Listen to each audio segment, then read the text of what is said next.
আসসালামু আলাইকুম ওয়ারাহমাতুল্লাহ। আপনারা কি কখনো এমন অদ্ভুত পরিস্থিতির মুখোমুখি হয়েছেন যে সম্পূর্ণ নতুন কোনো জায়গায় বেড়াতে গেলেন অথবা কোনো একটি কাজ প্রথমবারের মতো করছেন, কিন্তু হঠাৎ করেই আপনার মনে হলো ঠিক এই মুহূর্তটি আপনার জীবনে আগেও এসেছে, ঠিক এই জায়গাটিতে আপনি আগেও দাঁড়িয়েছিলেন, অথবা ঠিক এই কথাগুলোই আপনি আগেও শুনেছিলেন। বিজ্ঞানের ভাষায় এই ভুতুড়ে অনুভূতিকে বলা হয় ডেজা ভু। এটি এমন এক ধাঁধা যা মানুষকে যুগ যুগ ধরে ভাবিয়ে তুলেছে। আমাদের মস্তিষ্ক কি আমাদের সাথে কোনো খেলা খেলছে, নাকি এর পেছনে লুকিয়ে আছে জন্মের আগের কোনো বিস্তৃত স্মৃতি? আমরা যখন কোনো অচেনা মানুষকে দেখে আপন অনুভব করি, কিংবা কোনো অচেনা রাস্তায় হেঁটে গেলে মনে হয় এই পথ আমার চেনা, তখন আসলে আমাদের রূহ আমাদের কি বার্তা দিতে চায়? আজকের এই বিশেষ আয়োজনে আমরা বিজ্ঞানের সীমানা পেরিয়ে ডুব দেব আধ্যাত্মিকতার সেই গহীন সাগরে, যেখানে আমাদের রূহের প্রাচীন ইতিহাস লুকিয়ে আছে। আজ আমরা উন্মোচন করব আলামে আরওয়াহ বা রূহের জগতের সেই রহস্যময় স্মৃতিগুলোকে, যা হয়তো আজও আমাদের অবচেতনে কথা বলে।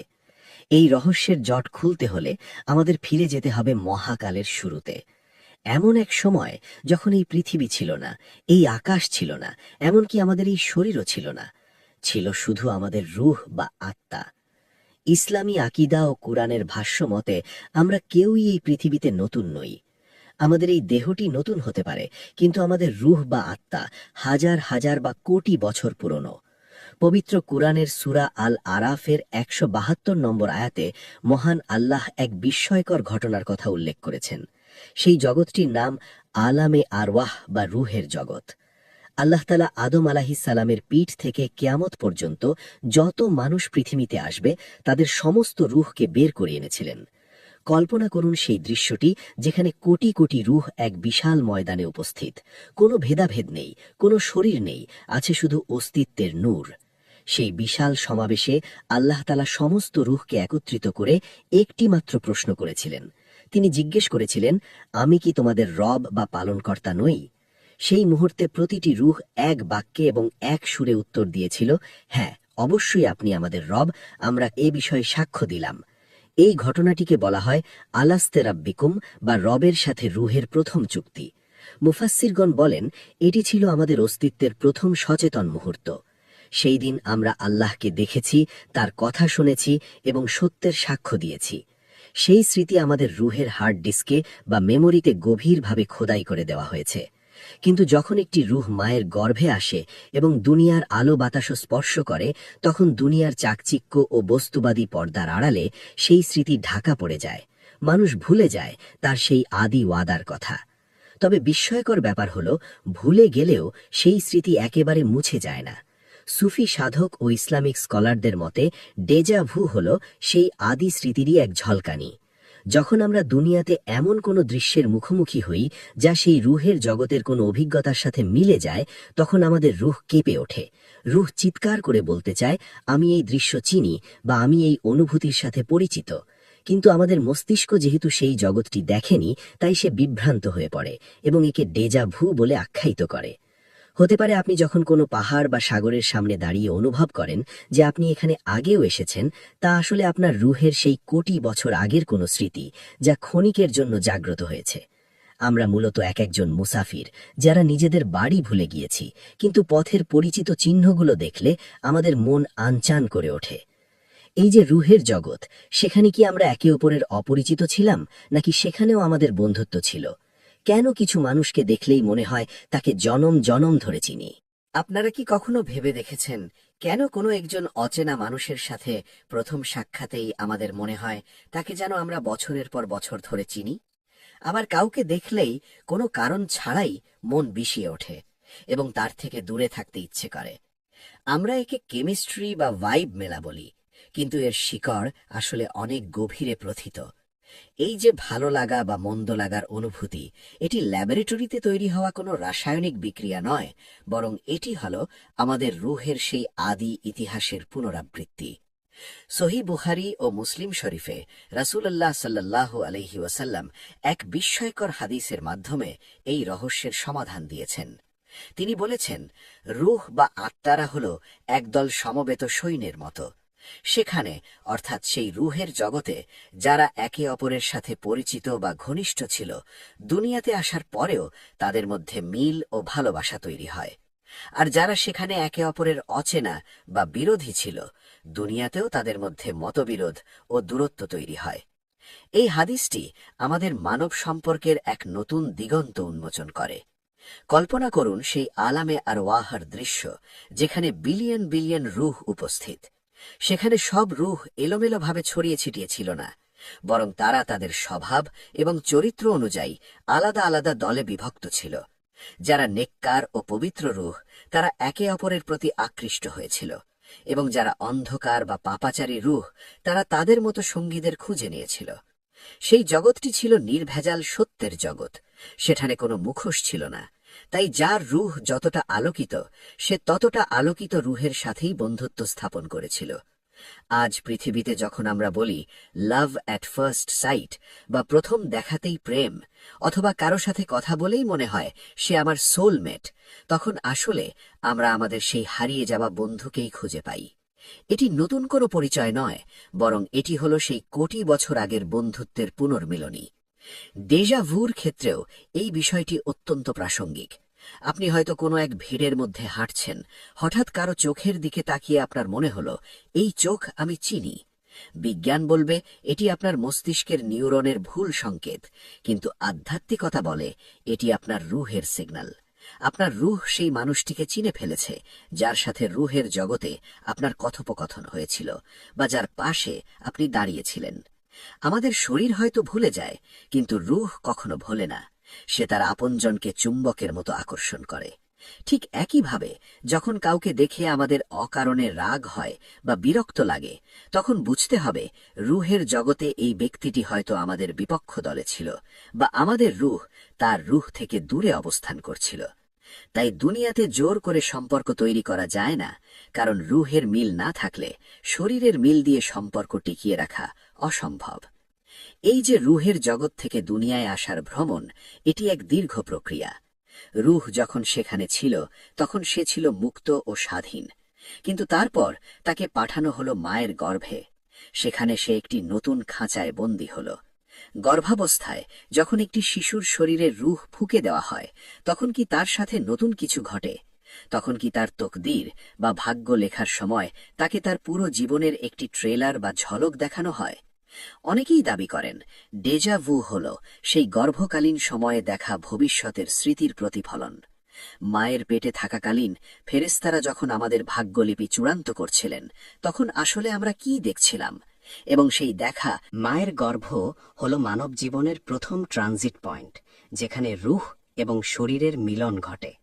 এই সময়কালটি অত্যন্ত রহস্যময় এবং আধ্যাত্মিক দিক থেকে অত্যন্ত গুরুত্বপূর্ণ। হাদিস অনুযায়ী মায়ের গর্ভে শিশু যখন 4 মাস বা 120 দিনের হয়, তখন আল্লাহ একজন ফেরেশতা পাঠান। সেই ফেরেশতা আল্লাহর হুকুমে শিশুটির শরীরে রূহ ফুঁকে দেন এবং সাথে সাথে তার 4টি বিষয়ে লিখে দেন: তার রিজিক, তার মৃত্যু, তার আমল, এবং সে কি সৌভাগ্যবান হবে নাকি দুর্ভাগ্যবান হবে। এই তাকদীর বা ভাগ্যলিপি যখন লেখা হয়, তখন এক অলৌকিক ঘটনা ঘটে, যা আমাদের ডেজাভুর রহস্যের একটি শক্তিশালী ব্যাখ্যা হতে পারে। কিছু ইসলামিক স্কলার এবং আধ্যাত্মিক দার্শনিকদের মতে, যখন ফেরেশতা আমাদের ভাগ্যলিপি রেকর্ড করেন, তখন রূহকে তার পুরো জীবনের একটি সারসংক্ষেপ বা ফ্ল্যাশব্যাক দেখানো হয়। সিনেমার ট্রেইলারের মতো রূহ তখন এক নজরে দেখে নেয় তাকে পৃথিবীতে কোথায় যেতে হবে, কার সাথে দেখা করতে হবে, এবং কি কি পরিস্থিতির মোকাবিলা করতে হবে। এই তত্ত্বটি যদি সত্য হয়, তবে ডেজাভুর রহস্য পানির মতো পরিষ্কার হয়ে যায়। কল্পনা করুন, গর্ভাবস্থায় আপনার রূহকে দেখানো হয়েছিল যে আপনি বড় হয়ে একটি নির্দিষ্ট শহরের নির্দিষ্ট একটি রাস্তায় হাঁটছেন এবং তখন বৃষ্টি পড়ছে। সেই স্মৃতিটি আপনার অবচেতন মনের গভীরতম স্তরে সংরক্ষিত হয়ে আছে।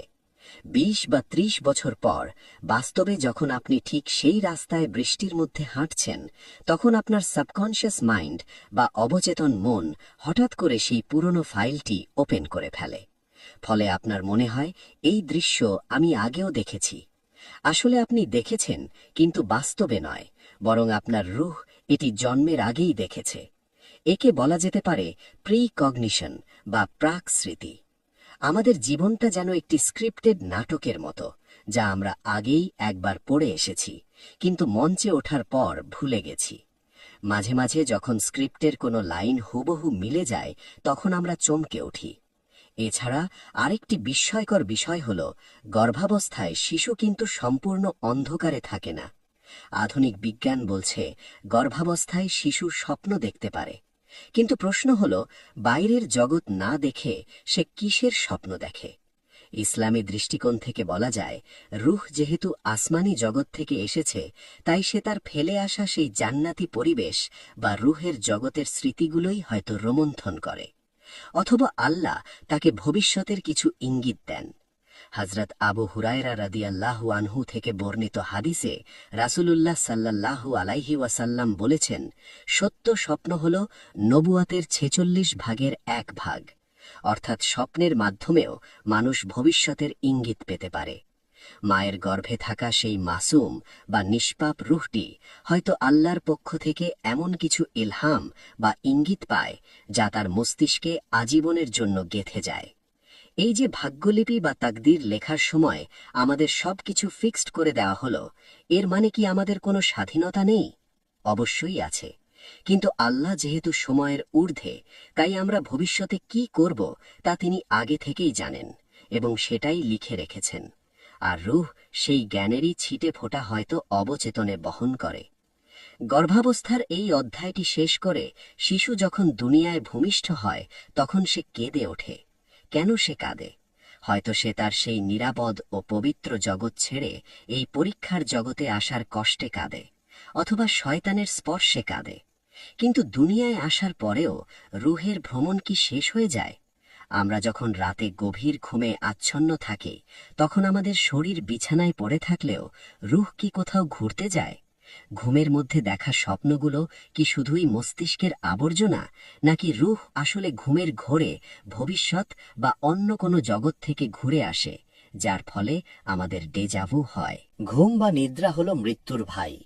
পবিত্র কুরআনের সূরা আজ জুমারের ৪৪ নম্বর আয়াতে আল্লাহ এক বিস্ময়কর তথ্য দিয়েছেন।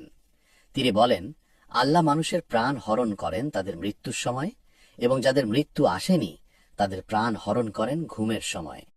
অর্থাৎ আমরা যখন ঘুমাই, তখন আমাদের রূহ বা আত্মার একটি অংশ শরীর থেকে বের হয়ে যায় এবং আল্লাহর কাছে চলে যায় বা আসমানি জগতে বিচরণ করে।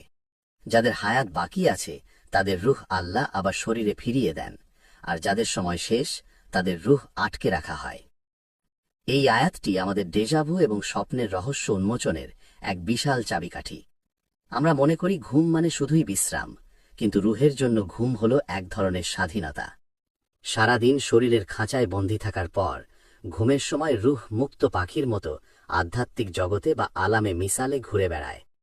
আধ্যাত্মিক বিজ্ঞান বা তাসাউফের পরিভাষায় আলামে মিসাল হল বস্তু জগৎ এবং রুহের জগতের মাঝখানের এক আয়না। এখানে ভূত ও ভবিষ্যৎ বর্তমানের মতোই স্পষ্ট। ঘুমের মধ্যে আমাদের রুহ যখন এই জগৎগুলোতে ভ্রমণ করে, তখন সে কখনো কখনো ভবিষ্যতের কোনো ঘটনার দৃশ্য দেখে ফেলে। ধরুন, আপনার রুহ ঘুমের মধ্যে আগামী সপ্তাহের কোনো একটি ঘটনা বা স্থানের দৃশ্য দেখে এলো। ঘুম ভাঙার পর আপনার মস্তিষ্কে সেই ভ্রমণের স্মৃতি আবছাভাবী থেকে যায়, যাকে আমরা স্বপ্ন বলি। অনেক সময় আমরা স্বপ্নটি পুরোপুরি ভুলে যাই, কিন্তু বাস্তবে যখন ১ সপ্তাহ পর আপনি সেই স্থানে যান, তখন আপনার রুহ সেই জায়গাটি চিনে ফেলে। সে সিগন্যাল দেয় যে আমি এখানে আগেও এসেছি। আপনার মস্তিষ্ক তখন কনফিউজড হয়ে যায়, কারণ সে জানে শরীর সেখানে যায়নি। এই কনফিউশন বা বিভ্রান্তিকেই আমরা ডেজাভু বলি। অর্থাৎ ডেজাভু হল রুহের নাইট শিফটের ভ্রমণের ফলাফল, যা আমরা ভুলে গিয়েছিলাম। ইমাম গজ্জালি রাহমাতুল্লাহ আলাইহি এবং ইবনে কাসির রাহমাতুল্লাহ আলাইহি স্বপ্নের ব্যাখ্যা দিতে গিয়ে বলেছেন, রুহ যখন শরীর থেকে আলাদা হয়, তখন সে ফেরেশতাদের সাথে সাক্ষাৎ করতে পারে এবং লৌহে মাহফুজ বা সংরক্ষিত ফলকের কিছু লেখা দেখে ফেলতে পারে। সেখানে আমাদের অতীত, বর্তমান ও ভবিষ্যতের সব তথ্য সংরক্ষিত আছে। রুহ যদি সেখান থেকে কোনো তথ্য চুরি করে দেখে ফেলে, তবে সেটাই সত্য স্বপ্ন বা রুইয়ায়ে সাদিকা হিসেবে দেখা দেয়। রাসূলুল্লাহ সাল্লাল্লাহু আলাইহি ওয়াসাল্লাম বলেছেন, কিয়ামতের যত কাছে আসবে, মুমিনের স্বপ্ন তত বেশি সত্য হবে। এই সত্য স্বপ্নগুলোই আমাদের ডেজাভুর অন্যতম কারণ। আপনি হয়তো স্বপ্নে দেখেছেন আপনি একটি ইন্টারভিউ বোর্ডে বসে আছেন এবং আপনার হাত থেকে কলমটি পড়ে গেল। স্বপ্নটি আপনি ভুলে গেলেন, কিন্তু 2 মাস পর যখন বাস্তবে ঠিক একইভাবে কলমটি পড়ে গেল, তখন আপনার মনে হল এই মুহূর্তটি আগেও ঘটেছে। বিজ্ঞানীরা ঘুমের স্টেজগুলো নিয়ে গবেষণা করে দেখেছেন যে রেম স্লিপ বা গভীর ঘুমের স্তরে মস্তিষ্কের এমন কিছু অংশ সক্রিয় থাকে যা ভিজুয়ালি অনেক শক্তিশালী। কিন্তু ইসলাম আমাদের বলছে এটি শুধু মস্তিষ্কের খেলা নয়, এটি রুহের এক বিশাল ভ্রমণ। রুহ যেহেতু সময় ও স্থানের সীমাবদ্ধতার ঊর্ধ্বে, তাই সে চাইলে নিমেষেই মক্কা মদিনা বা সুদূর কোনো ভবিষ্যতে ভ্রমণ করতে পারে। তবে সব স্বপ্ন সত্য নয়। কিছু স্বপ্ন শয়তানের ধোঁকা, আবার কিছু স্বপ্ন মনের কল্পনা। কিন্তু যে স্বপ্নগুলো বা ডেজাবু আমাদের অন্তরে গভীর দাগ কাটে এবং যা আমাদের আল্লাহর কথা মনে করিয়ে দেয়, সেগুলো নিঃসন্দেহে রুহের সত্য অভিজ্ঞতার ফল। এখন প্রশ্ন হল, এই যে এত ব্যাখ্যা, বিজ্ঞান কি এগুলো মানে? নিউরোলজিস্ট বা স্নায়ুবিজ্ঞানীরা ডেজাবুকে মস্তিষ্কের শর্ট সার্কিট বলেন। বিজ্ঞান ও আধ্যাত্মিকতার এই লড়াইয়ে আসলে কে সঠিক, নাকি দুটি একই মুদ্রার এপিটপিট? শেষ পর্বে আমরা এই 2 মেরুর মিলন ঘটাব এবং জানব চূড়ান্ত সত্যটা কি। বিজ্ঞান বনাম আধ্যাত্মিকতা এই বিতর্ক যুগ যুগ ধরে চলে আসছে। যখনই ডেজাভুর কথা ওঠে, আধুনিক চিকিৎসা বিজ্ঞান বা নিউরোলজিস্টরা একে মস্তিষ্কের একটি ছোটখাটো ত্রুটি বা গ্লিচ হিসেবে ব্যাখ্যা করেন। তারা বলেন, আমাদের মস্তিষ্কের মেমোরি সেন্টার বা হিপ্পোক্যাম্পাস যখন কোনো নতুন তথ্য প্রসেস করতে গিয়ে ভুল করে ফেলে, তখনই আমাদের মনে হয় এটি পুরনো স্মৃতি।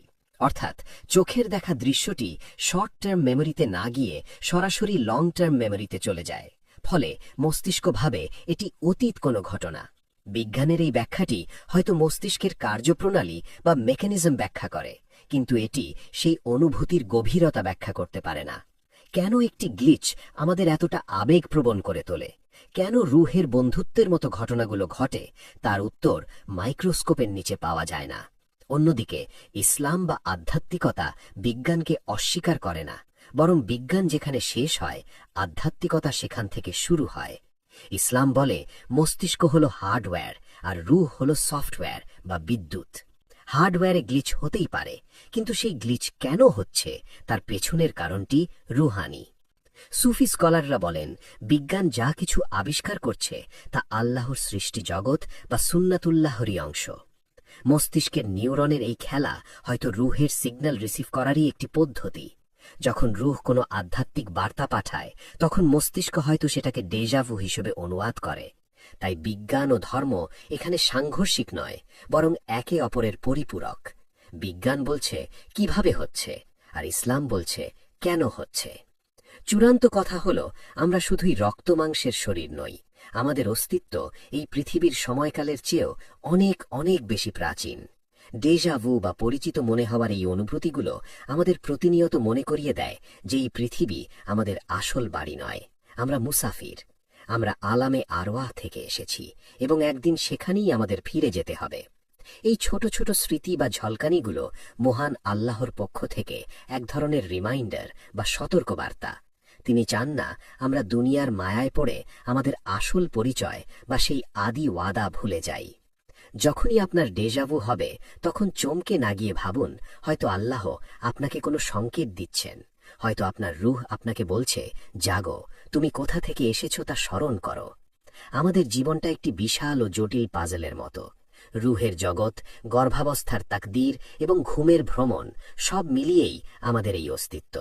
যারা এই রহস্যগুলো নিয়ে চিন্তা করে, তারাই নিজেদের চিনতে পারে। আর হাদিসে আছে যে নিজেকে চিনল সে তার রবকে চিনল। তাই আসুন আমরা শুধু বাহ্যিক দৃষ্টি দিয়ে নয়, বরং অন্তরের দৃষ্টি দিয়ে নিজেদের জীবনকে দেখার চেষ্টা করি। হয়তো আপনার পাশের মানুষটি আপনার রুহের সেই পুরনো বন্ধু, কিংবা আজকের এই মুহূর্তটি আপনার রুহের সেই আদি ভ্রমণেরই অংশ। আল্লাহ আমাদের সবাইকে সত্য বোঝার এবং রুহের পবিত্রতা অর্জন করার তৌফিক দান করুন। আমাদের এই রুহের রহস্যময় জগৎ নিয়ে তৈরি সিরিজটি আজ এখানেই শেষ করছি। আজকের এই আলোচনাটি যদি আপনার চিন্তার জগতে সামান্যতম আলোড়ন সৃষ্টি করে থাকে, তাহলে আমাদের পরিশ্রম সার্থক হবে। ভিডিওটি ভালো লাগলে লাইক দিন এবং আপনার সেই প্রিয় বন্ধুর সাথে শেয়ার করুন, যাকে দেখে আপনার মনে হয় তাকে আপনি জন্ম জন্মান্তর ধরে চেনেন। হয়তো এটি তার রুহের কাছেও একটি বার্তা পৌঁছে দেবে। এমন সব অজানা ও রোমাঞ্চকর ইসলামিক তথ্য নিয়ে আমাদের পরবর্তী ভিডিও দেখার আমন্ত্রণ রইল। সেই পর্যন্ত আপনারা সবাই ভালো থাকুন, সুস্থ থাকুন এবং মহান আল্লাহর ওপর ভরসা রাখুন। আল্লাহ হাফিজ।